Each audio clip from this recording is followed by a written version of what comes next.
Friends, मैं doctor Gauri Bhatnagar Sanskrit tutorials में आपका स्वागत है।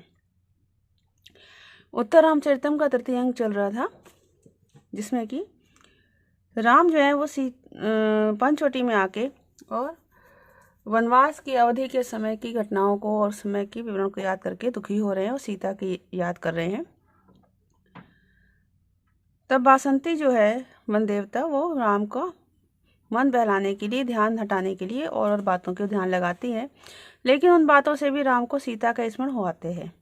अब बासंती कह रही है, देव पश्य पश्य है महाराज, देखें पौलस्य से जटायुषा विघटिता काषाण असो अयम रथा ते चैते पुरता पिशाच वदना कंकाल शेषा खरा खड्गच्छिन्न जटायु पक्षति इता सीताम चलंतीम वहन अंतर्व्यापृत विद्युत अम्बुद इव द्याम अभ्युदिस्थात अरि।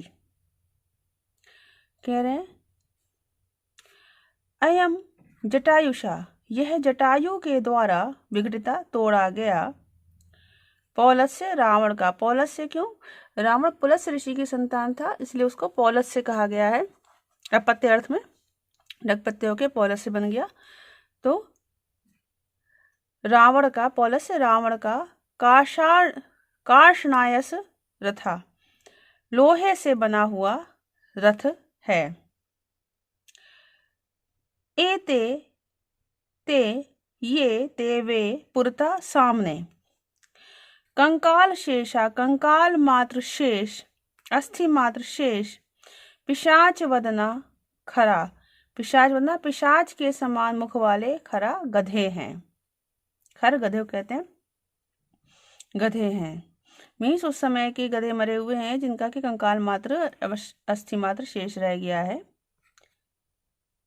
इता, यहाँ से, खड्ग छिन्न जटायु पक्षति, खड्ग तलवार से जटायु के, पक्षति पंखों को, छिन्न काट कर, अरि शत्रु रावण, चलंती कांपती हुई, सीता बहन, सीता को ले जाते हुए, अंतर्व्यापृत विद्युत, अंतर्व्यापृत अंदर ही चमकने वाली, विद्युत से युक्त, बिजली से युक्त, अम्बोदिव बादल के समान, द्याम अभ्युत्स्थात, आकाश में उड़ गया था। जैसे बादल आकाश में उड़ते हैं, कैसे बादल? जो कि अंदर जिनकी बिजली होती है, ऐसे ही बादलों के समान वो आकाश में उड़ गया था। किससे उड़ गया था? पुष्पक विमान से उड़ गया था। पहले तो पुष्पक विमान से वहां उतरा था, फिर दूसरे रथ से वहां तक पहुंचा था। तो वो रथ जो लोहा निर्मित था, वह रथ तो जटायु ने तोड़ दिया था, फिर वो दूसरे विमान से वहां से उड़ गया था। फिर से देखेंगे, अयम जटायुषा विघटिता, ये जटायु के द्वारा तोड़ा गया, पौलस्य, पुलस्य पुत्र रावण का, कार्षणायस रथा, लोहे से बना हुआ, लोह निर्मित रथ है। एते ते पुरता, और ये सामने, कंकाल शेषा पिशाच वदना खरा, कंकाल मात्र शेष, अस्थि मात्र शेष, पिशाच के समान मुख वाले खरा गधे हैं। खड्ग इतः, यहाँ से, खड्ग छिन्न जटायु पक्षति, तलवार से जटायु के पंखों को छिन्न काट कर, अरे शत्रु रावण, चलंतिम सीता, कांपती हुई सीता को वहन ले जाते हुए, अंतर्व्यापृत विद्युत अम्बुद एव, अंदर स्थित, अंदर चमकती हुई विद्युत के समान, अंदर चमकती बिजली से युक्त, अम्बुदेव मेघ के समान, बादल के समान, द्याम अभ्युत्स्थात, आकाश में उड़ गया था। जिस प्रकार आकाश में बादल उड़ते हैं, जाते हैं, वैसे ही रावण भी आकाश में उड़ गया था।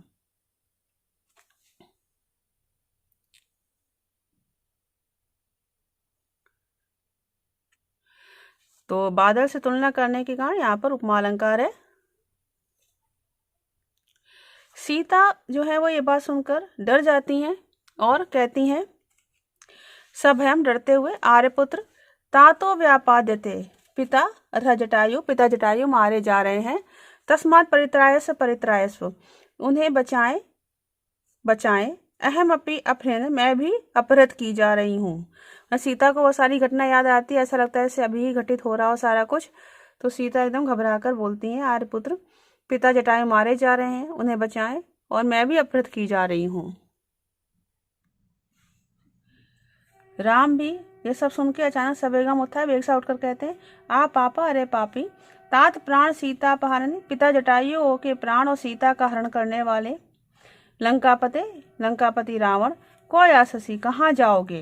तब तो राम को भी ऐसा लगता है सब सामने अभी ही घटित हो रहा है, वो भी एकदम वेग में उठ जाते हैं, और जैसे सीता घबरा रही वैसे ही राम एकदम उठ के कहते हैं कि पिता जटायु के प्राणों का और सीता का हरण करने वाले लंकापति रावण, तुम कहाँ जाओगे, अर्थात मुझसे बचकर कहाँ जाओगे।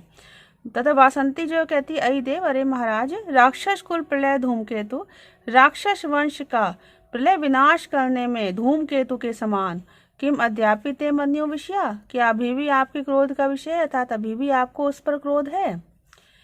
तो सीता कहती है, अहो उद्भ्रांता अस्मि, अरे मैं भी उद्भ्रांत हो गई, मैं भी भ्रमित हो गई हूँ। मतलब सीता भी सोचती है जैसे वासंती ने राम को टोका है, तो वही बात सीता ने भी सुन ली। सीता भी कहती है, अरे मैं भी भ्रमित हो गया था, मुझे भी ऐसा लगा कि वह सब कुछ फिर से घटित हो रहा है। राम कहते, अन्य एव अयम अधुना विपर्यो वर्तते, अधुना इस समय अन्य दूसरे ही प्रकार का विपर्य हो गया है, परिणाम हो गया है।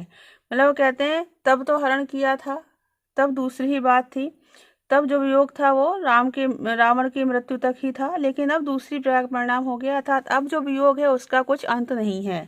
कहते हैं, उपायानाम भावात अविरल विनोद व्यति करे, विमर्दे वीराणाम जनित जगत अत्यद अद्भुत रसा, वियोगो मुग्धाक्ष्या सा खलु रिपुघाता अवधि अभूत, कटु तूष्णीम सहयो निरवधि अयम तु प्रविलेह।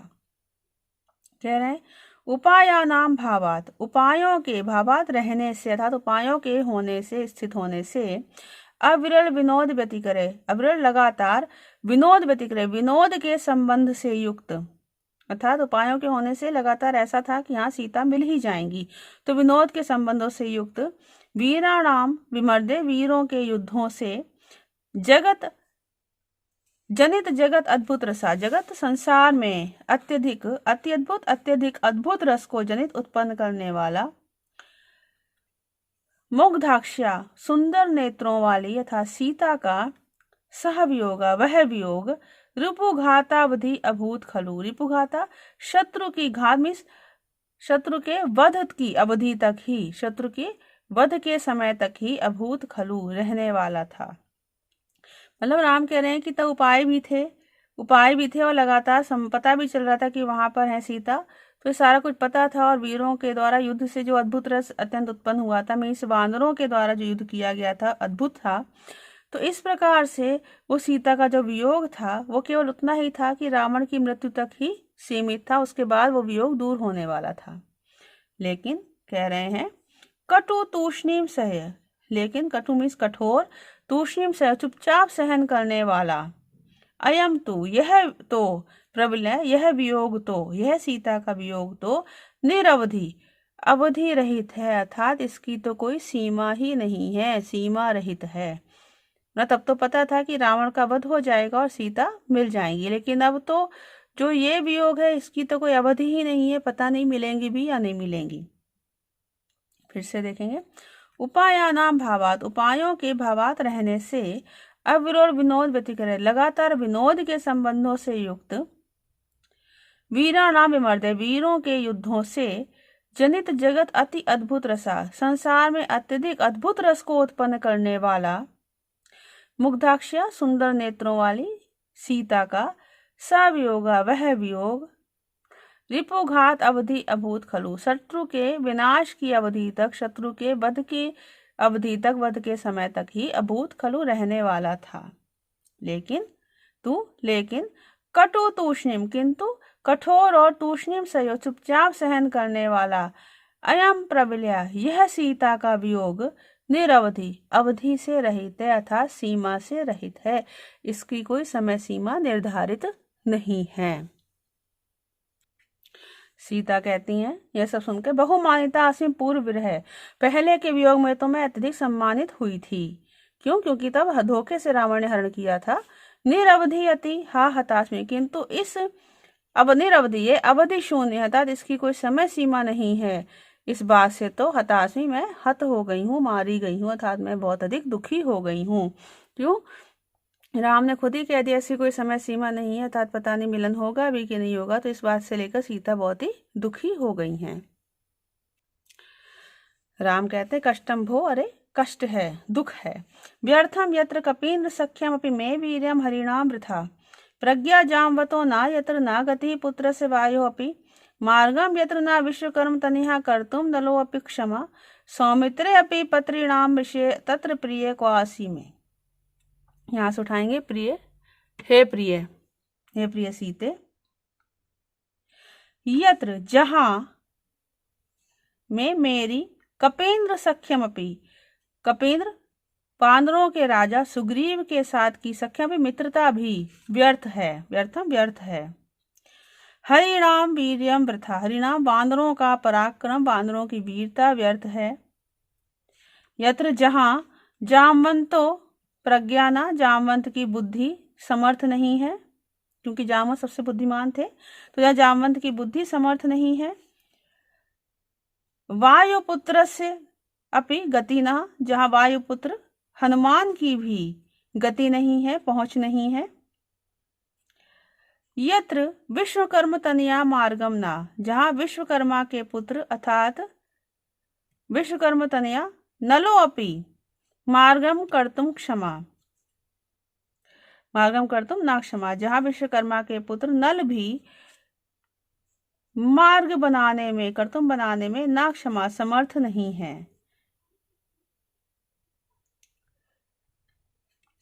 मैं मेरे सौमित्र अपि, मेरे भाई कौन, सौमित्र अपि, सुमित्रा के पुत्र लक्ष्मण है, इसलिए सौमित्र अपत्य अर्थ में सौमित्र, अपत्य अर्थ में ढक प्रत्यय होके बन गया सौमित्र। तो जहां मैं सौमित्र अपि, मेरे भाई सौमित्र अपि लक्ष्मण के भी पत्रिणाम अविषय, पत्री कहते हैं बाण को, पत्रिणाम बाणों के, बहुवचन आ गया तो बाणों के अविषय भूत, तत्र क्वासी, वहां क्वासी कहाँ पर हो, अर्थात जो कि लक्ष्मण के बाणों के अविषयभूत, बाणों का विषय नहीं है, ऐसे तुम कहाँ पर हो, या तुम किस स्थान पर हो। राम दुखियो कह रहे हैं कि जहां पर सुग्रीव के साथ की मित्रता ही व्यर्थ है, जहां वानरों का पराक्रम भी व्यर्थ है, जामवंत की बुद्धि भी जहाँ कार्य नहीं कर सकती, जहाँ वायुपुत्र हनुमान की भी गति नहीं है, पहुंच नहीं है, जहाँ विश्वकर्मा का पुत्र नल भी मार्ग बनाने में सक्षम नहीं है, जहाँ सुमित्रा पुत्र लक्ष्मण के भी बाण नहीं पहुंच सकते, ऐसे वहां कहाँ हो, अर्थात तुम किस स्थान पर हो। हे प्रिय सीता। यत्र जहाँ कपेन्द्र सख्यमपि व्यर्थम, जहाँ मेरी वानर राज सुग्रीव के साथ की मित्रता भी व्यर्थ है। हरिणाम वीर्यम वृथा, वानरों का शौर्य, वानरों का पराक्रम व्यर्थ है। यत्र जामवंतो प्रज्ञाना, जहाँ जामवंत की बुद्धि समर्थ नहीं है। वायुपुत्र से अपि गति ना, जहाँ वायुपुत्र हनुमान की भी गति नहीं है, पहुंच नहीं है। यत्र जहाँ विश्वकर्म तनया नलो अपि, विश्वकर्मा के पुत्र नल भी मार्गम कर्तुम ना क्षमा, मार्ग बनाने में समर्थ नहीं है। जहाँ मैं सौमित्र अपि, मेरे भाई सुमित्रा पुत्र लक्ष्मण के भी पत्रिणाम अविषय, बाणों का विषय नहीं है, बाणों की पहुंच नहीं है। तत्र कौका असी, वहां तुम कहाँ हो, ऐसे तुम किस स्थान पर हो। सीता कहती बहुमानिता असी पूर्व विरह, कहते पहले के वियोग में तो मैं अत्यधिक सम्मानित हुई थी। फिर से वही बात याद कर रही हैं।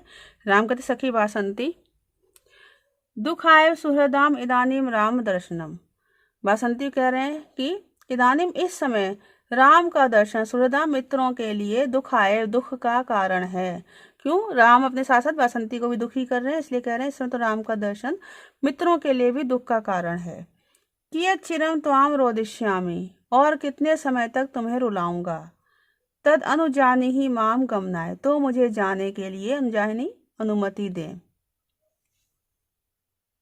राम वासंती कहते मुझे जाने की अनुमति दो, अब मैं और यहाँ तुम्हें नहीं रुला सकता। सीता ये सुनकर दुखी हो जाती है। सो त्यगम मोहम तमसाम आश्लेषे, उद्वेग और मोह के साथ तमसा का आलिंगन करती हैं। हा भगवती तमसे, अरे भगवती तमसा। गच्छति इदानीम आर्यपुत्र, इस समय आर्यपुत्र जा रहे हैं। किम करोमि, क्या करूं, मूर्छित हो जाती हैं। तमसा कहती, वत्स्य जानकी, ये पुत्री जानकी, पुत्री सीता। क्षमाश्वसी, धैर्य रखो। विधि तब अनुकूलो भविष्यति, भाग्य तुम्हारे अनुकूल होगा। तदा आयुष्मतो कुशल वयो वर्षिद्भि, मंगलानि संपादयितुम भागीरथी पदांतिकमेव गच्छावा। कहते तो आयुष्मान कुश लवयो, कुश और लव की वर्षिद्धि, वर्षगांठ के, मंगलानि संपादयितुम, मंगल कार्यों को संपादन करने के लिए, मंगल कार्यों को पूर्ण करने के लिए, भागीरथी पदांतिक में गच्छावा, भागीरथी गंगा जी के पदांतिक में चरणों में गच्छावा चलते हैं, मतलब गंगा जी के पास ही, गंगा नदी के पास ही चलते हैं। सीता कहती हैं, भगवती प्रसीद, प्रसन्न हो। क्षण मात्र भी दुर्लभ दर्शनम पश्यामी, दुर्लभ दर्शन वाले आर्यपुत्र को क्षण भर के लिए देख लूं। तो राम कहते हैं, अस्ति चा इदानीम अश्वमेध से धर्मचारिणी में, इदानीम इस समय तो अश्वमेध यज्ञ की मेरी धर्मचारिणी, धर्मपत्नी अस्ति माने है। राम ने बात कहा है। अब सीता परेशान रहती है, आक्षेप से कहती है, आर्यपुत्र का, आर्यपुत्र कौन है, अर्थात किसको आपने धर्मचारिणी बनाया है, पत्नी बनाया है। तो बासंती भी परेशान रहती है, कहती परिणतिम अपि किम, क्या विवाह कर लिया है। राम कहते नहीं नहीं, हिरण्यमयी सीता प्रतिकृति, स्वर्ण निर्मित सीता की प्रतिकृति में मूर्ति है, में सीता की स्वर्णमयी मूर्ति बनाई हुई है। सीता जो है सोच्छ्वासम आश्रम, उच्छ्वास के साथ आश्रमों को भर के कहती है, आर्यपुत्र इदानी मसीतम, अब आप हैं, अर्थात आप स्वयं ही आर्यपुत्र हैं, मीन्स आपके समान ऐसा कोई नहीं कर सकता। अहो उत्खातितम इदानी में परित्याग शल्यम आर्यपुत्रेण, अहो इस समय मैं परित्याग शल्यम, मेरे परित्याग रूपी शल्य को आर्यपुत्र ने उत्खातितम उखाड़ दिया है। तब तक राम जो है, तत्रापि कहते हैं, तत्रापि तावद वाष्पदिग्धम चक्षु विनोदयामि, तत्रापि वहां पर, मतलब तत्रापि उसमें, अर्थात उस सीता की मूर्ति में, वाष्पदिग्धम आंसुओं से भरे हुए चक्षु नेत्रों को विनोदयामि बहलाऊंगा, अर्थात उस मूर्ति के द्वारा ही सीता की कमी को पूरा करूंगा। सीता के धन्य खलुसा, वह धन्य कौन, वह मूर्ति धन्य है। एवं आर्यपुत्रेण बहुमयते, जिसको आर्यपुत्र के द्वारा इतना सम्मान दिया गया है। एवं आर्यपुत्र, जो कि आर्यपुत्र के द्वारा विनोद यंत्र आशा बंधम खलु जाता जीव लोकस, जो आर्यपुत्र के द्वारा, जो आर्यपुत्र का विनोद यंत्र मनोविनोद करती हुई जीवलोकस, संसार लोक की, मनुष्य लोक की, आशा बंधम जाता, आशा की रक्षा वाली जाता हो गई, अर्थात उस स्वर्ण प्रतिमा के बारे में कह रही है कि वह उनकी आशा की रक्षा करने वाली हो गई है। तो तमसा कहती है, सस्मितम, इसने आदम परिशुद्ध, मुस्कुराते हुए उसने पूर्ण आदर भाव से आलिंगन करके, अरिवत्स्य, अरिपुत्री एवं आत्मा स्तुयते, अपनी ही प्रशंसा कर रही हो। सीता लज्जा के साथ कहती, परिहसिता अस्मि भगवत्या, भगवती के द्वारा परिहास कर दिया गया, भगवती के द्वारा मेरी हंसी बना दी गई, हंसी कर दी गई है। तो इस वीडियो में इतना ही। साथ बने रहने के लिए धन्यवाद।